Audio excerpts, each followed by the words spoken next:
This is Class 91.3. Hello, it's midday. Good afternoon and welcome to 12 Live Radio on Class 91.3 FM in Accra and affiliates across the country. If you're listening in the Volta region, this is Whole FM 92.5, Dagban FM 102.5 is speaking the bulletin live in Tamale, Radio 1 92.1 in the Upper West region, Radio Power 96 in Spain. Around the world, join us on classfmonline.com.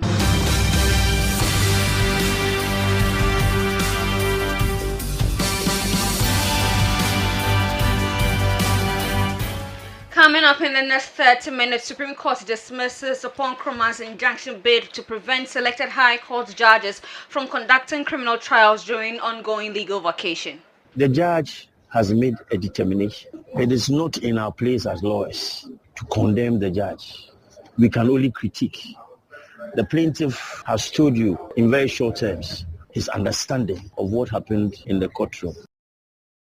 Technical University Senior Administrators Association to meet the Fair Wages and Salaries Commission next week over their outstanding allowances. We have been invited by the Fair Wages and Salaries Commission for an engagement on the 25th of August 2026, and we are hopeful that that engagement will bring resolution to issue. Also coming up in this bulletin, Great Coal restores power nationwide after yesterday's blackout. Also coming up in the bulletin, Home Environmental Health Officers investigate illegal dumping of suspected unwholesome poultry. So we want to use this opportunity as environmental officers to, inform the general public that if you are going to buy any chicken product, feet, thigh, full chicken, drumsticks, whichever one you want to take, please be extra careful. Still in the bulletin, Accra Metropolitan Assembly begins crackdown on drivers charging unapproved fares tonight. We've received over 15 of these complaints, and tonight the tax laws are going to be.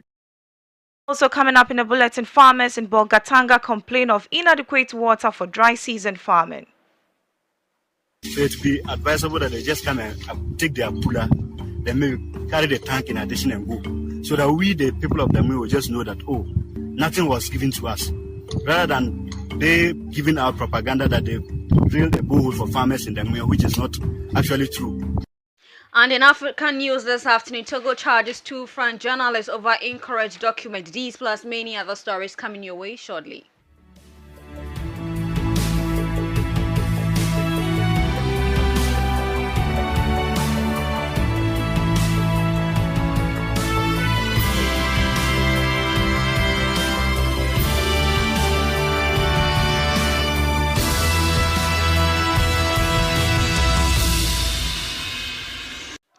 I am Elizabeth Aidoo. And I am Veronica Amadei. You're welcome to Class 91.3 FM. Let's settle for the details of the news this afternoon. Now, Supreme Court has dismissed an interlocutory injunction application filed by Ofuasa Yoruba Member of Parliament Kojo Nkrumah seeking to prevent selected High Court judges from conducting criminal trials during the ongoing legal vacation. The decision clears the way for the affected High Court judges to continue sitting and conducting criminal proceedings under warrants issued by the Chief Justice Paul Bafuboni. Kojo Nkrumah has sought the injunction to halt the criminal trials during the legal vacation, but the Supreme Court has now rejected the application. The court correspondent Mamiaba Brew sat through the proceedings earlier this morning and has filed this report.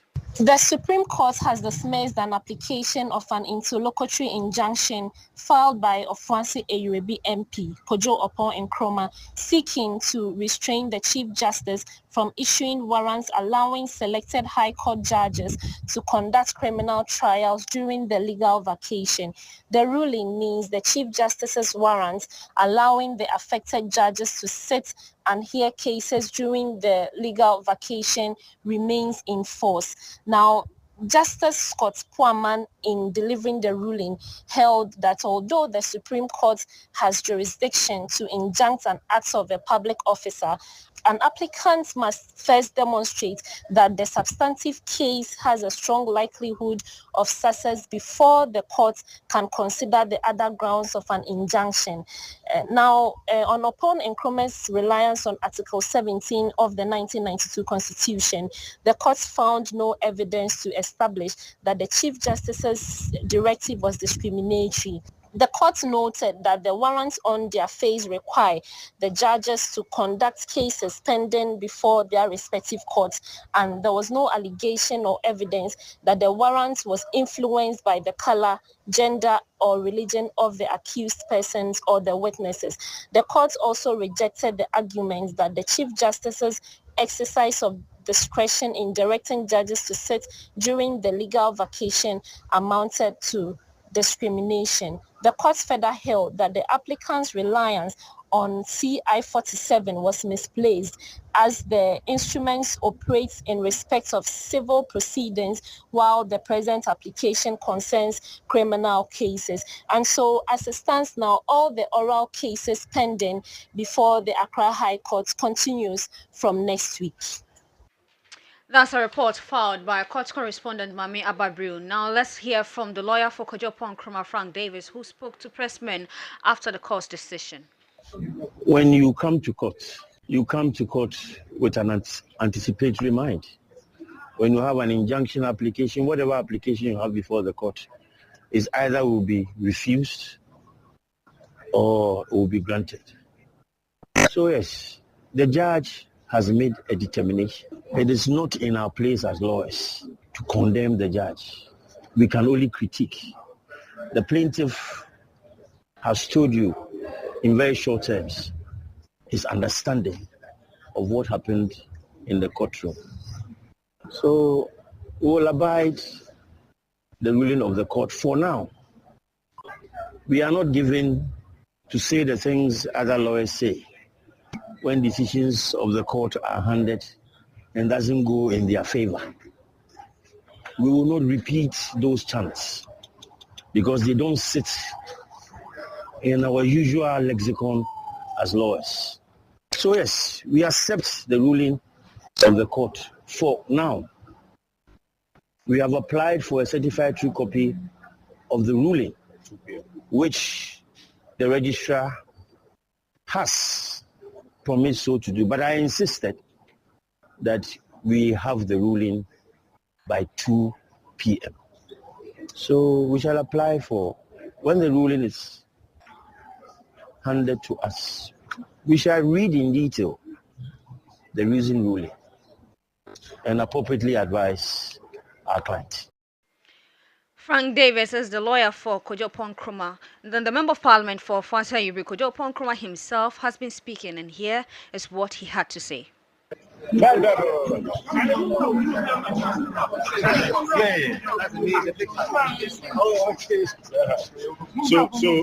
let me make a few remarks and then I'll let Senior Frank address you in detail. The court has dismissed our injunction application, but in the ruling, some very interesting pronouncements have been made. For the first time, the courts have admitted that some cases are being treated differently.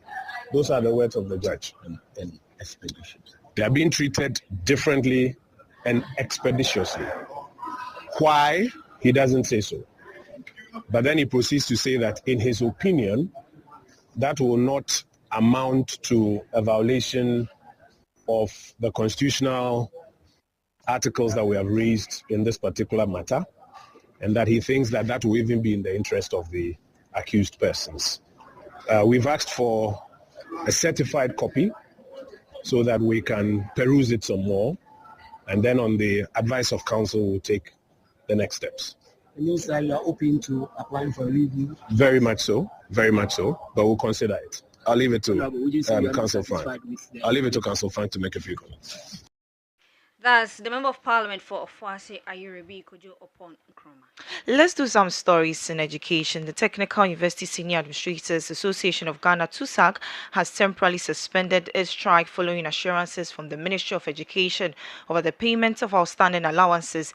The association had embarked on the industrial action to protest delays in the payment of a one-time recess allowance and implementation of an agreed interim allowance. President of TUSAG, Stanley Akamri, says the decision to suspend the strike follows the intervention of the Minister of Education and further engagement with the Ministry of Education, the Ghana Tertiary Education Commission (GTEC), and the Fair Wages and Salaries Commission. According to him, TUSAG and the Ghana Association of University Administrators are scheduled to meet the Fair Wages and Salaries Commission on Tuesday, August 25, 2026, to negotiate and seek a resolution to the outstanding allowance-related concerns. A separate meeting of both GAWA and TUSAG yesterday. The unions resolved to temporarily suspend the strike act following from the intervention of the education minister and pending the outcome of further engagement with the Ministry of Education, the Ghana Tertiary Education Commission, and the Fair Wages and Salaries Commission. We have been invited by the Fair Wages and Salaries Commission for an engagement on the 25th of August 2026, and we are hopeful that that engagement will bring resolution to issue. You hear the president for TUSAG, Stanley Akamri. Still on education issues, the Africa Education Watch is demanding an independent review of the treatment of a 14-year-old student of Bolgatanga Girls Senior High School following alleged sexual abuse by two school watchmen. EduWatch says the reported treatment of the students after the alleged abuse raises serious child protection and education rights concerns.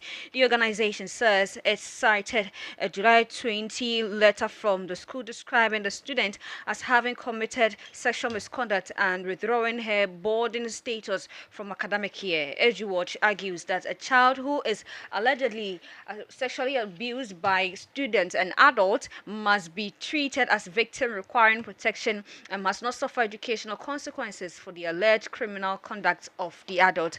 The research associate and gender equality and social inclusion lead at Africa Education Watch spoke with Class News.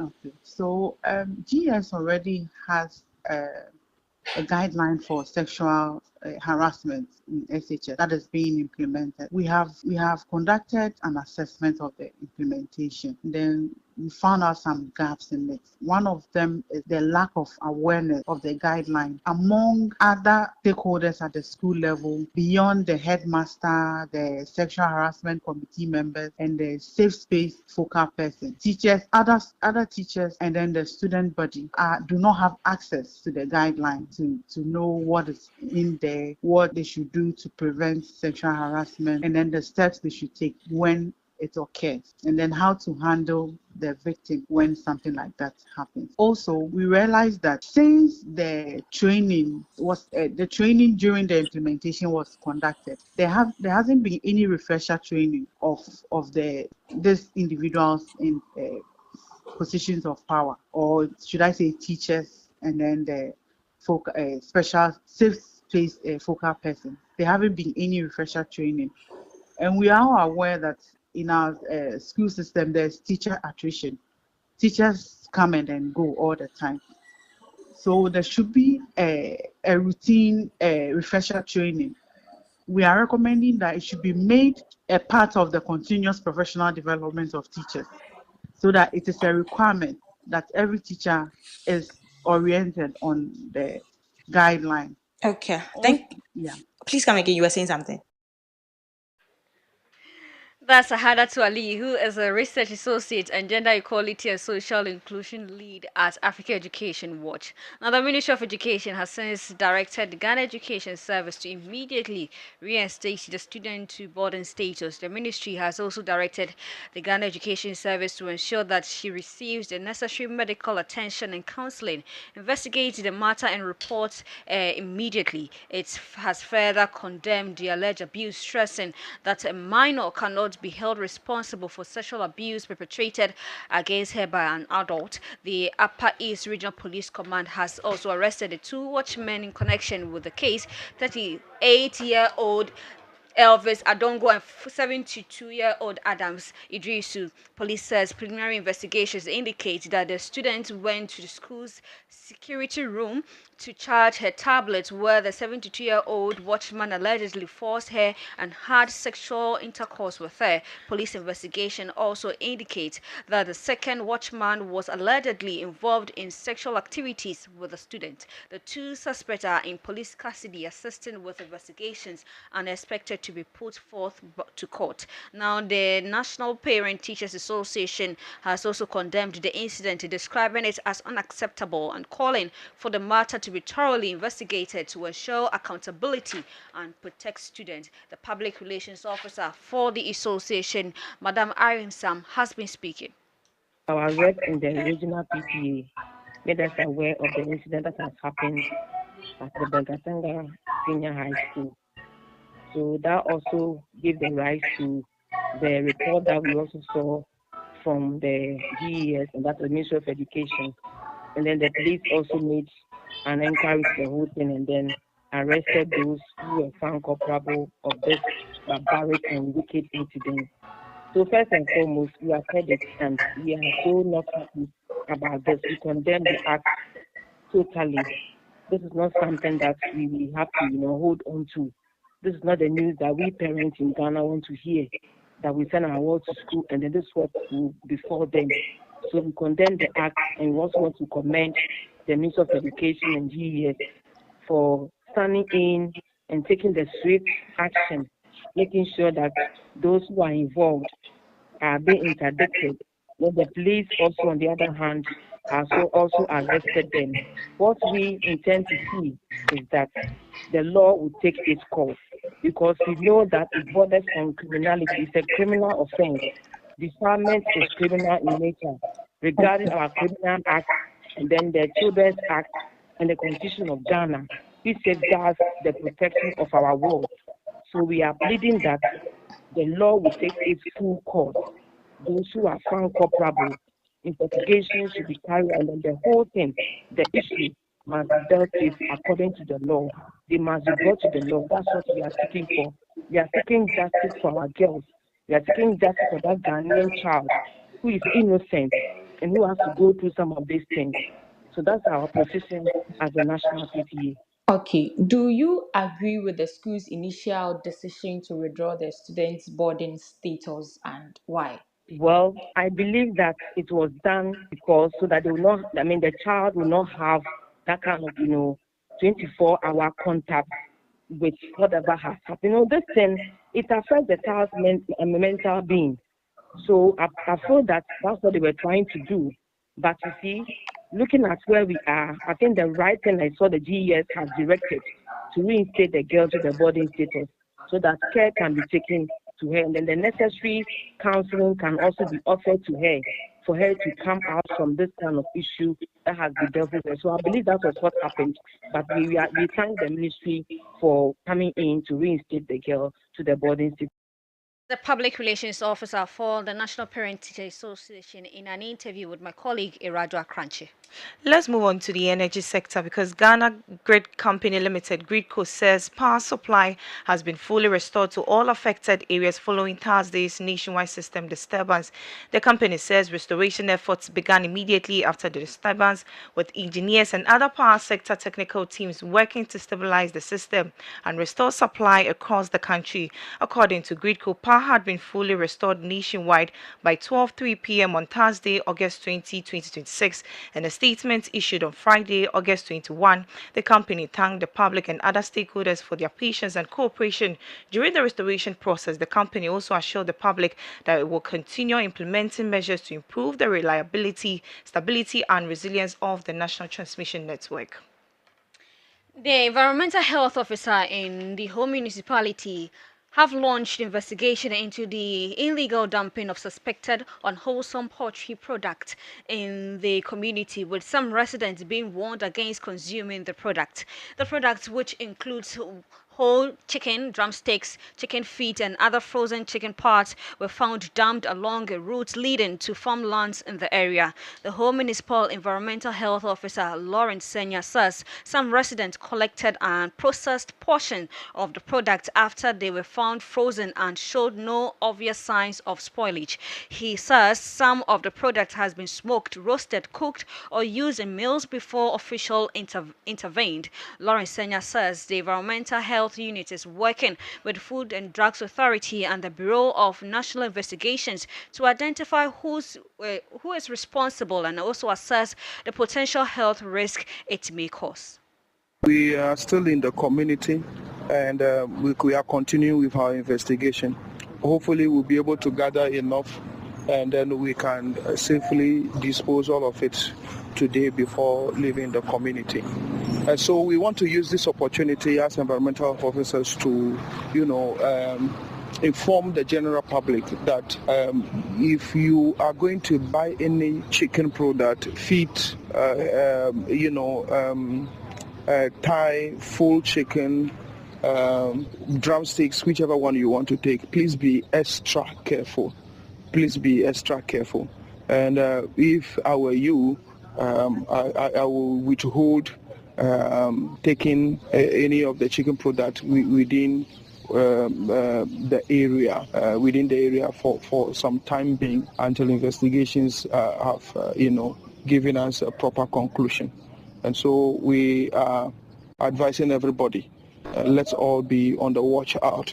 And we want to use this opportunity to also sensitize wholesale poultry products, etc., retailers, cold stores, to, inform the environmental health officer if you have to dispose any food or any form of waste that you have in your custody, you want to dispose them, please inform us. This will help you also to be able to properly and sanitarily dispose of all those products. That's Home Municipal Environmental Health Officer Lawrence Senya.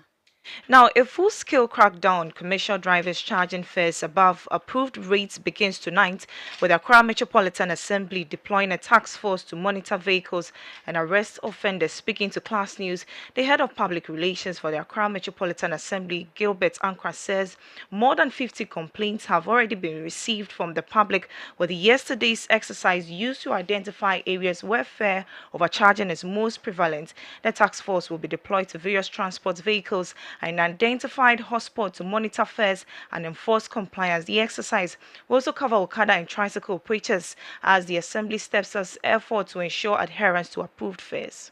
Actually, it began yesterday, but it wasn't that, let me say, intensified. Used the day to monitor the situation, look at the various areas where the task force are going to be positioned. The mayor met the entire team. We discussed the operational plan. And so tonight, the deployment is going to happen. More of the officers are going to be deployed into the various transport vehicles, the trotro, so that they monitor whatever fares that they are charging. As an assembly, we have also sent out some numbers, and as of today, for instance, I can tell you that we've received some complaints. So, for instance, if you look at since we sent those contacts out there, we've received over 15 of these complaints, and tonight, just as I'm saying, the task force are going to be deployed into these various trotro vehicles based on the analysis that was done. But let me use this opportunity to also state that as an assembly, education is very, very important, and for that matter, just as a mayor, it's an holistic approach to ensure that we deal with the issue, and it's not only with the trotro drivers. Just as you know, the Okada, the tricycle operators are also entreated to ensure that they have these stickers all over their vehicles and all that. No. So far, we haven't. Yesterday, what happened was that they was used to analyze where the challenges are really coming from. You heard the public relations officer for the Accra Metropolitan Assembly, Gilbert Ankra. Meanwhile, the Aidoo Municipal Assembly has directed commercial transport operators within the municipality not to increase transport fares. The Assembly says any operator who is found charging unauthorized fares will face sanctions in accordance with the law. It has also urged drivers' union leaders to communicate the directive to all members and ensure strict compliance. Farmers in Bogotanga Municipal are complaining about two mechanized boreholes irrigation projects that had failed to provide enough water for dry season farming.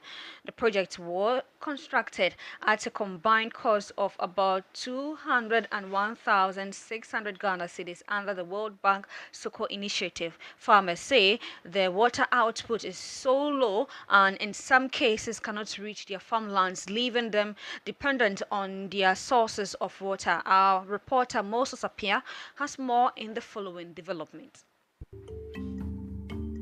So looking at it, it doesn't serve the purpose it's meant to serve. So it would be advisable that they just come and take their cooler, then maybe carry the tank in addition and go. So that we, the people of the Mui, will just know that, oh, nothing was given to us. Rather than they giving out propaganda that they drilled a borehole for farmers in the Mui, which is not actually true. But we can't use it. And another thing too is that they should either look at those, the contractor involved, they should rather look at them and let them to pay the money back. But you can't just come and waste government money without what? The people benefited from it. That is George Akulugu, a farmer in the Ngweo community in the Bolkatanga municipality of the Upper East region. George, in his late 30s, is a dry season farmer and has been farming in the Ngweo Valley for over 12 years. Vegetables such as onion, tomatoes, lettuce are his priorities, yet his enemy has always been one thing: water, especially in the dry season, and the solution became his nightmare. At a glance, what seems to be a relief from such a nightmare became what he described as trauma that no farmer at his age will ever wish to experience. The over 200,000 Ghana cedis mechanized borehole drilled to support George and his fellow farmers at the Ngweo Valley is wasting away. At least they even promised that the facility could serve at least 20 farmers. But looking at the facility, one at a go. Yes, 20 farmers at a go. But when they came and they started working on it, we realized that it could even serve one. So we protested. So during the protest, they finally said, okay, why don't they bring this particular tank here? First, they brought the smaller tank up there, and they now brought this one. So when they brought this one and they came and they did their work and finished, just to pump the water into this tank alone, it took them more than 9 hours. Yet still, the tank wasn't full. And it got to a time that what was not coming out was dirt instead of water. So that has made us not be able to use the borehole. So imagine this initiative was working perfectly. Share with me the benefit that it would have brought to you farmers. Yes, if this initiative was working perfectly, as you can see, there are just vast lands all over here. And mostly here what we cultivate is tomatoes, pepper and onions. So if this particular project was working perfectly, I think it would have encouraged most of the youth who are sitting in the houses to join in the farming. George, the project executed by the Bolkatanga Municipal Assembly. That's a report filed by my colleague Moses Apia in the Upper East region. We'll bring you the full report, which will be aired on 5:05 this evening. Let's move to African news because the two French journalists detained in Togo since last month have been charged with false declarations despite having the correct document to work there. Reporters Without Borders has said Gael Mokaya and Sebastien Perez had been filming the documentary in Kara, northern Togo for France televisions when they were arrested on 27 July. The media rights group said despite having work visas and authorization to film there, France's foreign ministry confirmed the pair's detention, adding that they have been visited by French officials 3 times. Togolese authorities have yet to comment, and also Togo has faced criticisms for clamping down on free speech with several foreign journalists detained in recent years. However, there are suggestions that Mukaya and Pezani are being held as bargaining chips for an exchange with France, a practice of which other countries have been accused. Now that's a wrap on 12 Live Radio on Class 91.3 FM. For more news and updates, do log on to classfmonline.com. The news team, we're back on 5:05 with Kwame Ochi Jr. Do stay and enjoy the rest of our programs. I am Elizabeth Aidoo. And I am Veronica Amadei. Have a good afternoon.